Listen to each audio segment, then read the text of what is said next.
Hello and welcome. I'm Rebecca Clark, tech reporter at The Hill. Thank you for joining us for our first installment of our tech series. Today we're talking about ChatGPT, a generative AI tool that has been in the headlines since OpenAI released a text-based chatbot late last year. Some tech experts predict that ChatGPT will do for AI what the iPhone did for the smartphone. It's the latest development in the world of generative AI, which has attracted billions of dollars in funding from tech investors. Generative AI refers to the ability of computers to automatically create text, videos, photos, and other media using cutting-edge machine learning technologies.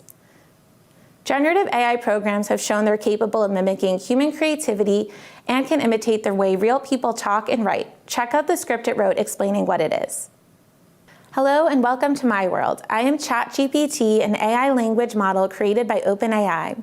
I am here to talk to you and provide information on a wide range of topics. Imagine you're curious about a particular subject and want to know more. You can simply ask me and I'll do my best to provide a clear and concise answer. My database is constantly updated with new information, so you can be confident that my responses are accurate and up to date. Maybe you have a specific question in mind and want a straightforward answer.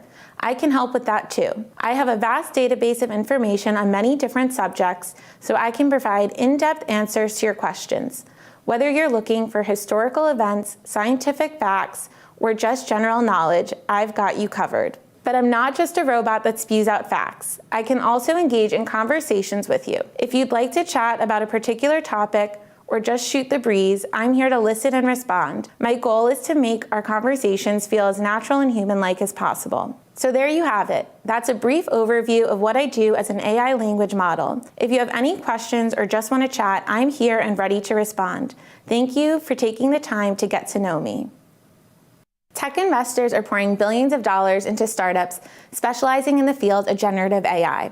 So what will be the impact of this new technology? How can it make money? And how will it impact the future of the workforce?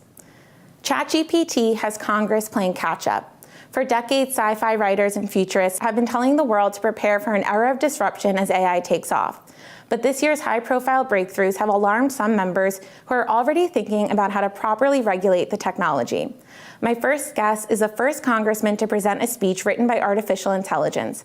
Congressman Jake Auchincloss of Massachusetts joins me now. Welcome, Congressman Auchincloss. Thanks for having me on. Yeah, thank you for being here. I guess to start with addressing what I think the elephant in the room is your speechwriter worried at all that they're out of a job now? No, it took about 5 or 6 prompts to get something workable, and even then it had to be revised. And as I think many staffers will appreciate, no computer can replicate the kind of relationships and common sense that are critical for a good comm staffer. So. Yeah, and in thinking about this new generative AI technology, what are some of the ethical concerns that you're thinking of or that you think your fellow Congress members should be aware of? So one that lends itself immediately to our current political debate is about the ability of AI to amplify and exacerbate disinformation. One concrete example of that is that these tools can now do what's called deep fake videos, where just based on pictures of a person, they can then generate a extremely high fidelity video of that person saying or doing things that they never consented to. And the nefarious purposes that can be put to, I'll just leave to everyone's imagination. But unfortunately, we face a world where the internet is increasingly covered in what's called pink slime, which is the term for content that is generated not to elucidate issues, but rather that is optimized for search engine algorithms and is meant to just crowd out keywords and be clickbait. And that's not a future that anybody wants. So that's one potential negative outcome. But let me just wind back a step here and say that actually the most important question for me right now in terms of the ethics of AI is not the what, it's the who. Because who gets to participate in this technology is going to be a high leverage way to ensure that it is working for everybody. What we're seeing right now is the who is basically big tech. Microsoft, Google, and Facebook dominate the cutting edge of AI research. That's not an acceptable situation for me. It's why I'm supportive of a public cloud and of a center for excellence, which is actually the subject of the speech I gave written by ChatGPT. We need to ensure that universities, civil society, journalists, startups, government officials have access to the same cloud computing power, cutting edge algorithmic development, and the scale and quantity of data that the big tech companies do, so that everyone has a role to play in shaping its use. Yeah, and you've said that part of the reason you gave this speech is because you didn't want to see a repeat of what happened with the rise of social media, where Congress has had to play a level of catch up in terms of regulating these companies. Where do you see where Congress is now in terms of regulating generative AI? And do you think Congress is already playing that game of catch up, or has a chance to be on the cutting edge of this? Can't be social media 2.0. Facebook started small and scrappy, got big very fast because of network effects, and policymakers still haven't caught up to the ills that have flowed from Facebook and its cousin companies. We can't do that with AI. We've got to get ahead of it. I think at this point, the most important thing to do at the congressional level, one, is to fund and support some version of what's been proposed only a couple of weeks ago out of the Office of Science and Technology Policy, which is a public cloud, the National Artificial Intelligence Resources Initiative, I believe it's called. They came out with a long report and outlined a number of ways that we can level the playing field for AI research. It's about ensuring that the algorithms, the cloud computing power, and the scale and quantity and quality of data is accessible to not just the big players, but to small players and to civil society as well, because the who will shape the what. Second, though, we need to spark within each component industry stakeholder engagement about setting guidelines, conventions, and protocols. There's no one-size-fits-all approach. It would be like trying to determine one-size-fits approach for regulating other general-purpose technologies like electricity or what have you.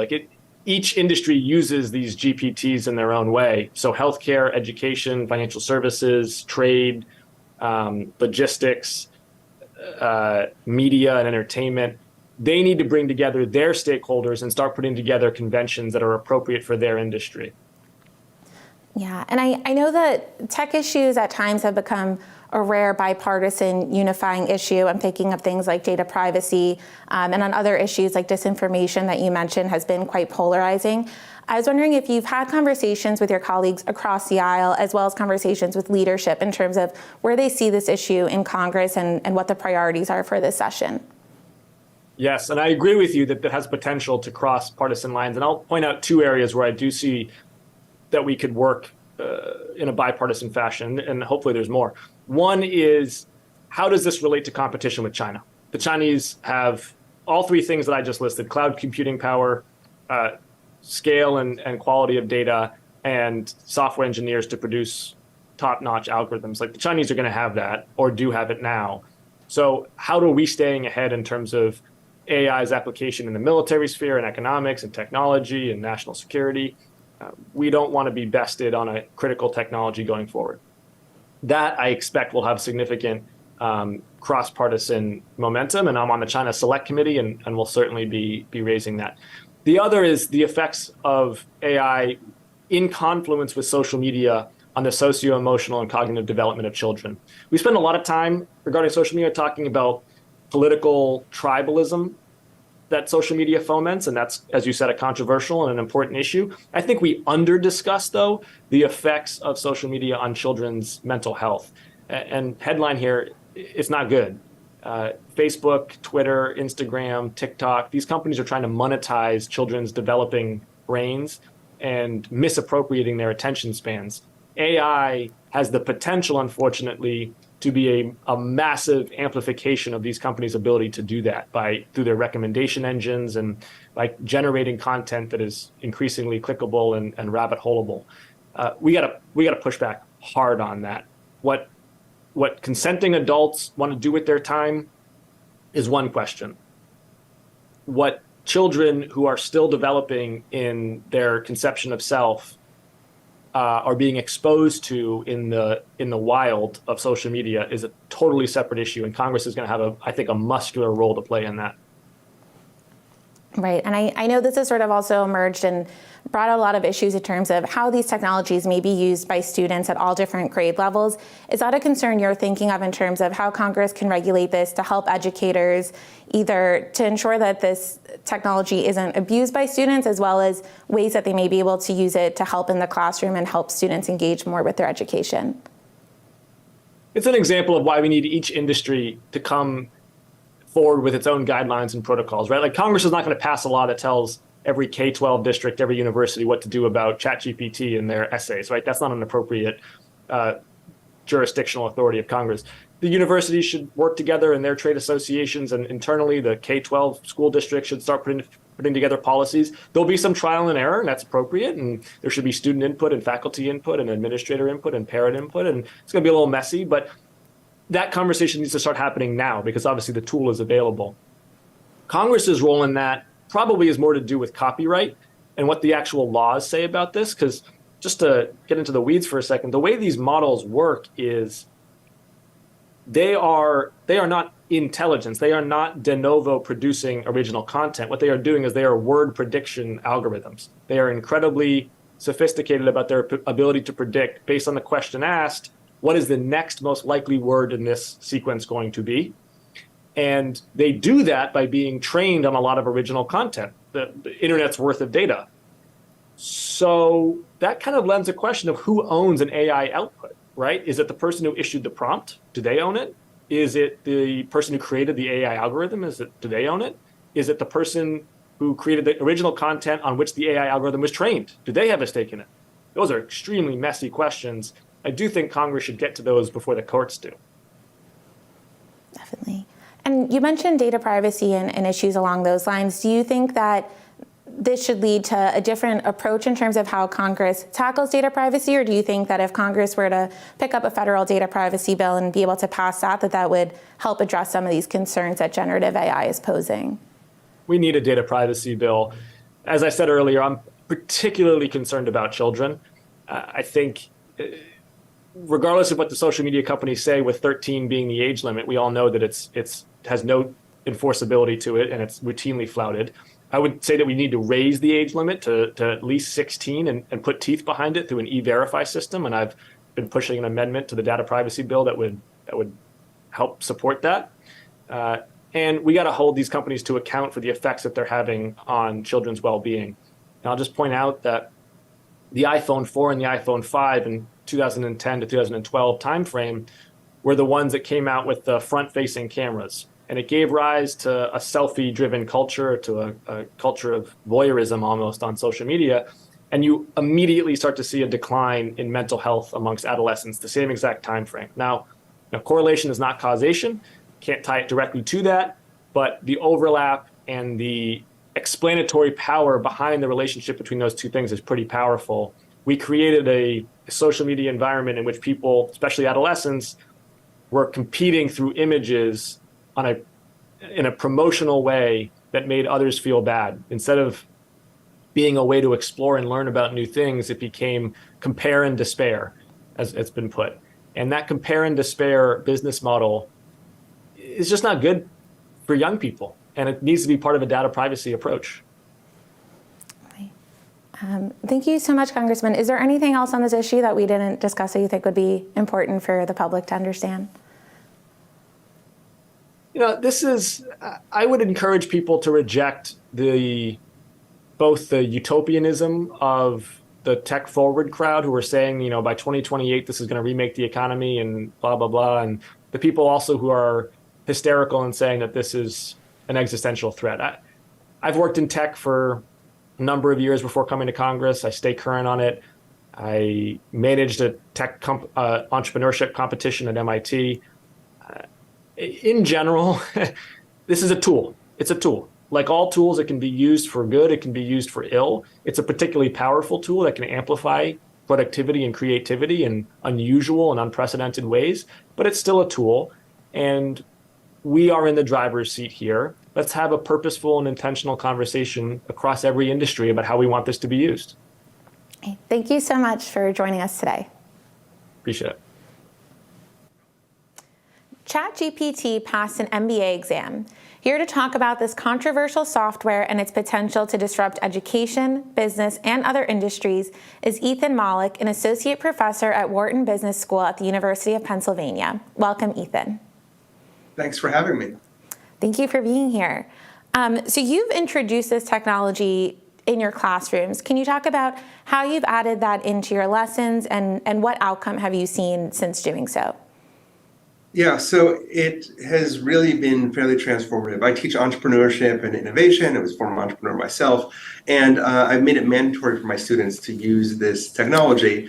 And the effect has been pretty huge. People who weren't good writers are now good writers. I can assign more work than I did before. The quality of ideas is better. It's actually been pretty amazing to see all of the impacts. There's a lot of downsides too. So it also gives the students a chance to work through that and understand why the limits of these tools are and when they might be appropriate and when they may not be. Right.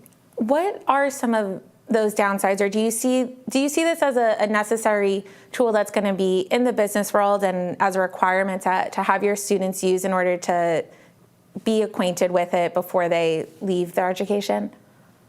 Let's just give you some context. GPT 3.5 ChatGPT, which we're talking about, came out at the end of November on like a Thursday. The next Tuesday, I taught my undergraduate entrepreneurship class at Penn, at Wharton, and I introduced it to my students who mostly had not seen it before. By the end of the first class, one of the students during the class coded up a tech demo for their product that they were developing in the class using software libraries they never used before. I posted on Twitter. By the end of the night, they had 3 VC offers. By the Thursday, 2 days later, 80% of the class was using chat to do different kinds of things, help them answer test questions, help them understand why they got problems wrong, come with ideas for a student club, having them explain things like they were 5, all sorts of different things. So it's already pretty ubiquitous as a tool, and it does a lot of things. We don't even know everything it does yet. So the plus sides are already there, like it's already expanding use in lots of ways. You just have to be aware that it lies a lot, makes up material. There's some downsides as well. Right. It's been a bit controversial in terms of this technology and how students are using it on a university level as well as K through 12. Do you think that there should be any sort of age limits, or do you think that there could be uses for this technology for younger students to be using it in different ways?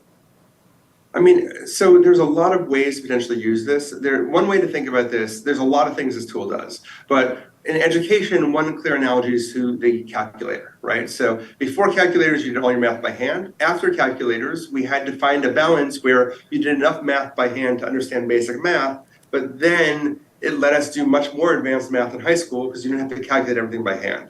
In the same way, there's uses for this from the beginning of school on, but we need to make sure people still learn to write, right, and still have a chance to do those kind of things, that we know what people are producing and what work they're not producing, and that they're being original. But I think that there's use for this tool, even as a research tool for much younger kids, and the art tools allow them to create images. It really expands human capability. How about the concerns in terms of plagiarism? Is that something that you've encountered in your classroom as you've introduced this tool, or are there ways that you're trying to keep that in check as you have your students use ChatGPT? So there's a few things. First, plagiarism has always been ubiquitous. Like, students cheat, right? We have all this evidence that, not everybody, but a lot of people cheat. A lot of people search for answers on the internet. In fact, the usefulness of homework used to predict test scores. If people did the homework, they'd get high test scores. In the last 5 years or 6 years, that's been decoupled because people who do the homework are often cheating. So they don't actually get better test scores, so they don't learn. So cheating was already everywhere. So part of what my goal was is, how do we think about how ChatGPT fits in? So I require my students to acknowledge when they use it and to give me the prompts that they use in order to solicit those results, and often to reflect in a paragraph on what worked and what didn't. And you force them to be critical readers and thinkers of their own material that they're producing, and get some really impressive results. Right. And what has the feedback been from your students since they've had, this requirement or this encouragement to use ChatGPT in their lessons? Generally they love it. I think everyone is a little bit nervous, not so much about what happens in the classroom, but what happens afterwards. The capabilities of these models is increasing tremendously. I just got access yesterday to Bing's AI, which is as big an improvement over ChatGPT as ChatGPT was over the previous AI models. And so the real question is, okay, I'm preparing them for a world where they can use these tools. What does work look like when they graduate is a really interesting question.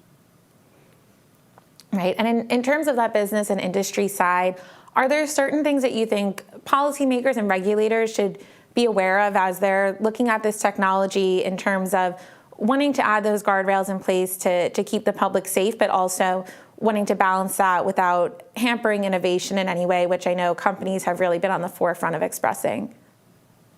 So I think it's a really complex question, right? On one hand, we have the idea of guardrails or ethics. That's one of the things that made ChatGPT so reasonably easy to integrate into a classroom is the guardrails are quite good. It can be frustrating to people that it doesn't say everything you want it to say, but it's also very hard to get it to be really dangerous. That may not be true with future models, right? Where you can ask it to convince you of something that isn't true and it does a really plausible job. I have been fooled by fake GPT output when they actually cited one of my articles that I never wrote. And I was like, wait, is this something I wrote and forgot about? Because it seemed plausible enough. So there is this kind of information danger to worry about. But in terms of its use, even in early studies before ChatGPT, some of the early AI tools were showing that it cut the amount of time involved in programming in half. People are talking about 30 to 80% improvements in how much time they need to spend to get tasks done. So I think we're going to see it used everywhere. I think we need to make sure those guardrails are in place. Definitely.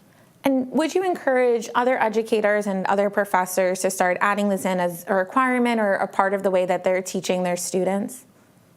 So I think one thing everybody should do is have a policy. You need to say what you're doing here and what the rules are, and it needs to be in the syllabus, right? The second thing is that you don't just have to use it as a tool to generate content, right? I found one of the hardest things, actually we know one of the hardest things to teach is what's called transfer. The idea that I can teach you something in my class, but will you apply it in the real world? And the only way you get really good at that is by trying to apply ideas lots of times. Well, ChatGPT is really good at this. You can say, show me how a bill becomes a law in a Seinfeld script. Show me how a bill becomes a law in the context of an alien invasion. And I actually have the students critique those various approaches to pull out subtly what is good and what is bad about this approach. So it actually helps you learn in an interesting way. So I think teachers should think about how it boosts learning and not just how it helps people do homework.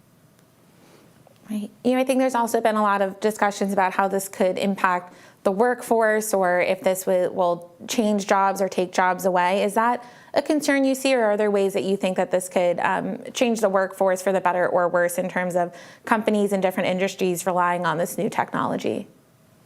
So the standard answer to this is that technology only creates jobs, right? Since 1950, in the census, only one job has disappeared since the 1950 census, that's elevator operator.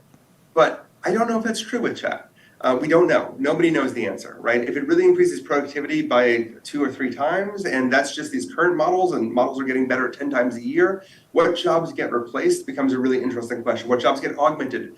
Who becomes more productive and who doesn't? We don't actually have answers to any of those things yet. So I think anyone who tells you they know what the future is probably wrong about this, but I think things are accelerating very quickly in ways that we have to really keep a close eye on. Definitely.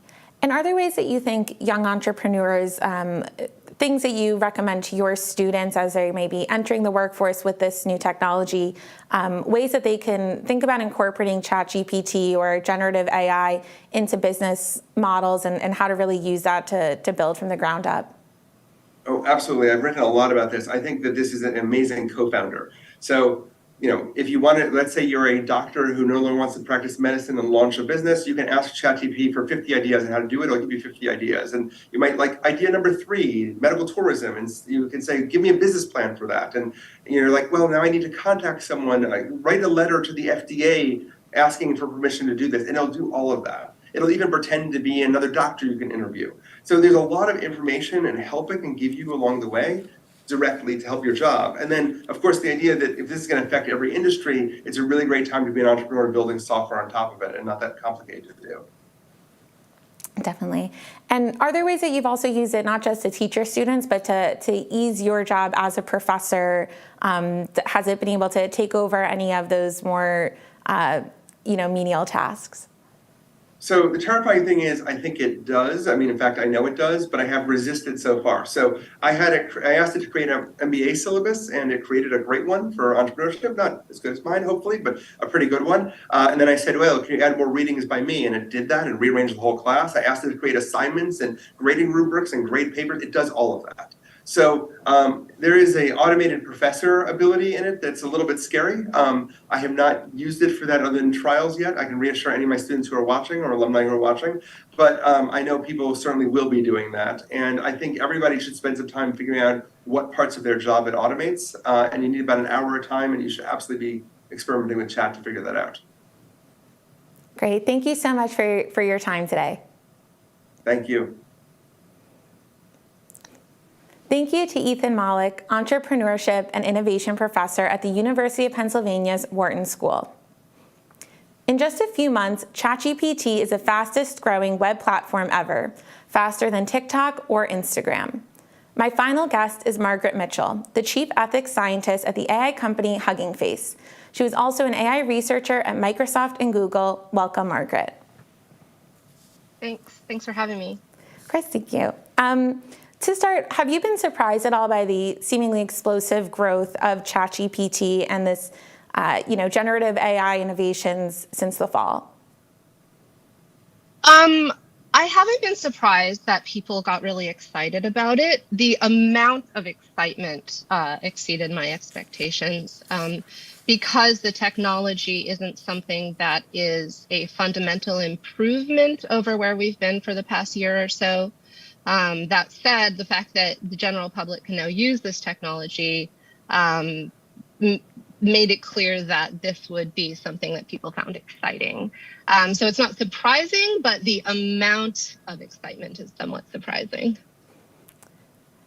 Yeah, I think there's been a lot of discussion in terms of the rollout of ChatGPT, and now we have rival products that are on the market that Google's introducing, as well as both companies saying that they're going to be using AI-powered search engines more and more.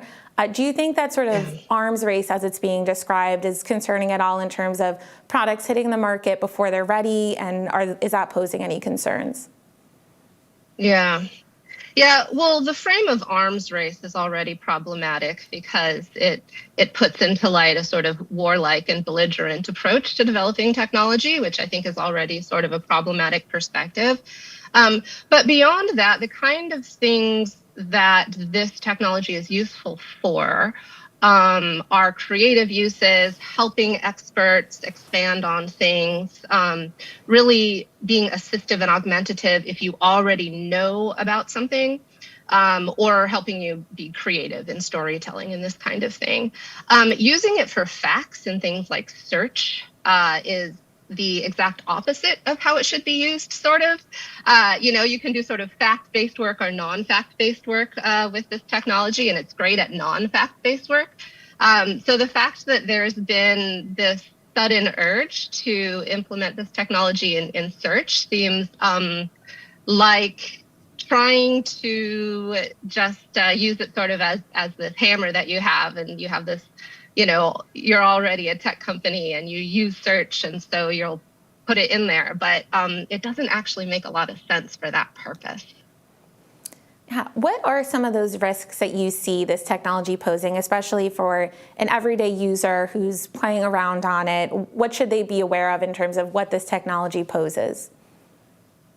Yeah, so I think your previous guest already covered a lot of this too.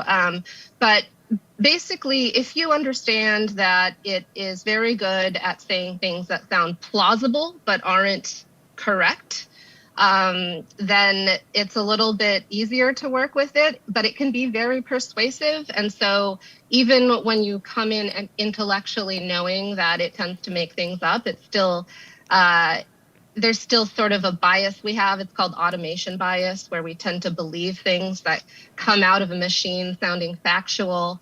So it's a real issue that we'll perceive factuality when it's so good at sounding like it is facts, but it's not.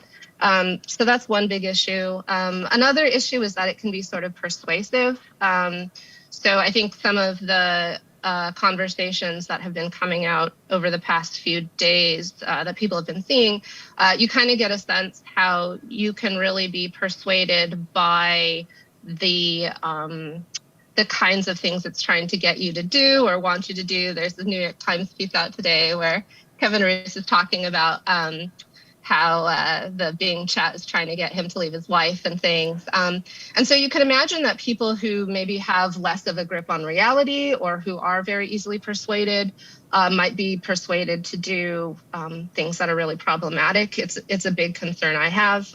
So this is where concerns around extremism come in, and sort of feeling like empowered to do problematic things that can hurt people. So that's another really big issue. And then, of course, there's also the sort of biases. Who gets mentioned and who gets not? Who gets associated to their accomplishments and who gets associated to what they look like, right? And these are known to reflect gender biases, racial biases, all these societal biases that we already have reflected in the data and that the system picks up. So you really have to work with it with a grain of salt, and that can be really hard to do when it seems so convincing. Yeah. What do you think? Do you think it's important for lawmakers and regulators to get out in front of this issue? It seems like up until now there's been federal guidelines that are voluntary for companies to follow if they choose to. And, at this point, it seems like tech companies are sort of setting those rules for themselves. Do you think that we can trust the tech companies to do so, or do you think that lawmakers really have to get on top of this? I would love for lawmakers to get on top of this, and I can speak to the kinds of things that would be particularly useful. I think that some tech companies have demonstrated that they're not capable of any sort of self-regulation in this environment. So, for example, you need to demonstrate that you're able to do due diligence on a technology, so looking into what are the harms and risks in addition to the benefits. And that has largely been work that technology companies have tried to bury. This is something that affected me very personally in my career. And so we've already very clearly seen that technology companies can't really self-regulate this and actually fight against even some of the basics of doing it. So it would be super useful if lawmakers could do something sort of proactive here. There's a few basic things that one can do. So one is around system performance, so actually reporting how the system works in different situations. I worked on this thing called model cards, which is basically documentation. So you can think about how crazy it is that these kinds of models and systems are released without any real documentation about how well they work and in what situations they work.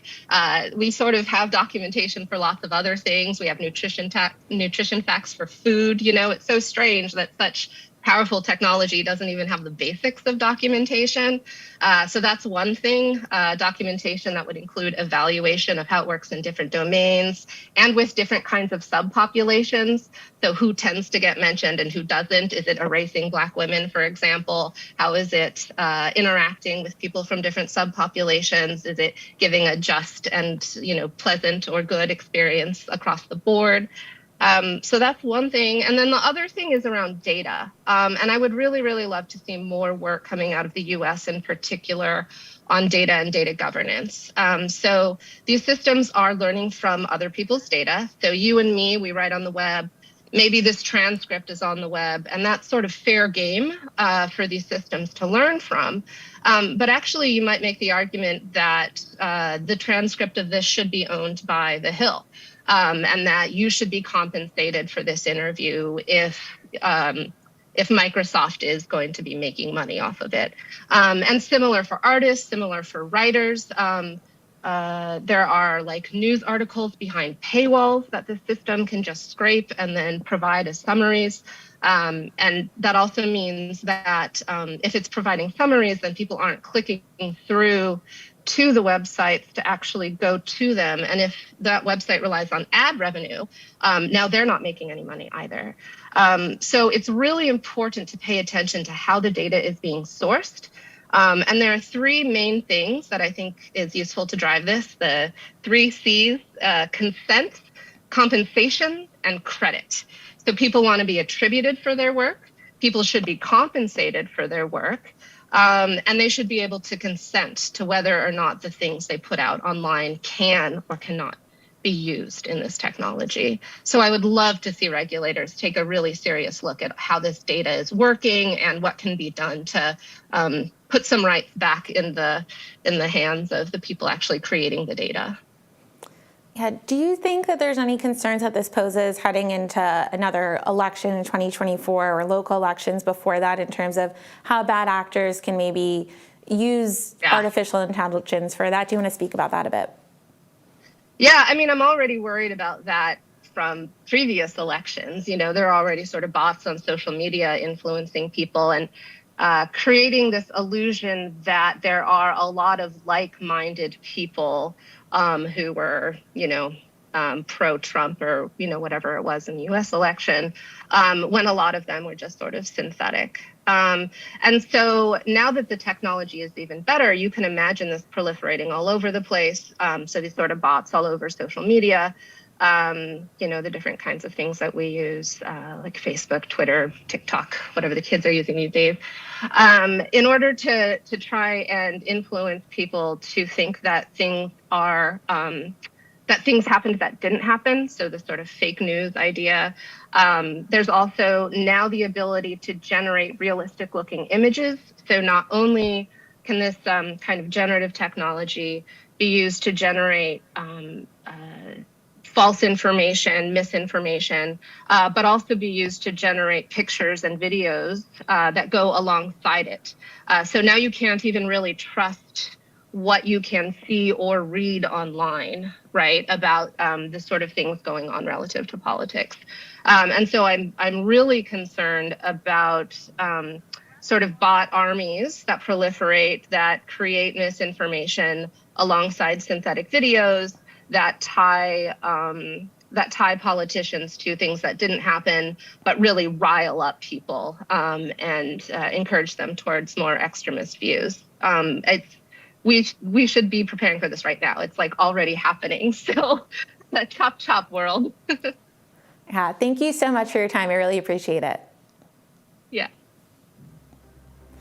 And that brings us to the end of our program. Thanks again to Margaret Mitchell and to all of our guests today.